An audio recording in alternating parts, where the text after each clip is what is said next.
మీ కర్ణాటక పిల్లని. ఈరోజు కొత్త వంటకంతో మీ ముందుకు వచ్చేసాను. ముందుగా పాన్ తీసుకోండి. అదేంటి ఇంగ్రీడియంట్స్ లేకుండా స్టార్ట్ చేసేసాను అనుకుంటున్నారా? డిస్క్రిప్షన్ లో పెట్టాను చూడండి బాబోయ్. స్టవ్ మీద పెట్టండి. పెట్టారా? ఆయిల్ పోసుకోండి, ఒక 2 టేబుల్ స్పూన్లు. కొంచెం వేడెక్కాక సన్నని ఉల్లిపాయలు కట్ చేసి వేసేయండి. అదేనండి బాబు 3 ఆనియన్స్. గోల్డ్ కలర్ వచ్చేదాకా ఫ్రై చేయండి. టేబుల్ స్పూన్ అంతా సాల్ట్ వేయండి. అలాగే కాలీఫ్లవర్ మంచిగా క్లీన్ చేసుకొని అది కూడా వేసేయండి. అలాగే టీ స్పూన్ అంతా పసుపు వేయండి. అలాగే గరం మసాలా వేయండి. కొంచెం అటు ఇటు తిప్పండి చాలు.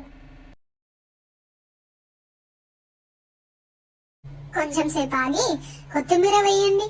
అలాగే 2 టేబుల్ స్పూన్ గుంటూరు కారం వేయండి. అలాగే 2 టేబుల్ స్పూన్ ధనియాల పౌడర్ అది కూడా వేసేయండి. కొంచెం సేపు అటు ఇటు తిప్పాక పెరుగు వేయండి. హాఫ్ బౌల్ బాయిల్డ్ కార్న్ అండి వేసేయండి, టేస్ట్ బాగుంటది. 2 క్యాప్సికమ్ కాయలు కట్ చేసుకొని చిన్న చిన్నగా వేసేయండి. ఇంకా కోకోనట్ మిల్క్ అండి బాబు, మర్చిపోకండి, అది మాత్రం వేయండి. వేసుకున్నాక బాగా బాయిల్ చేయండి.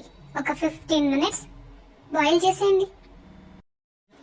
అంతే, మన వంటకం రెడీ అయిపోయింది.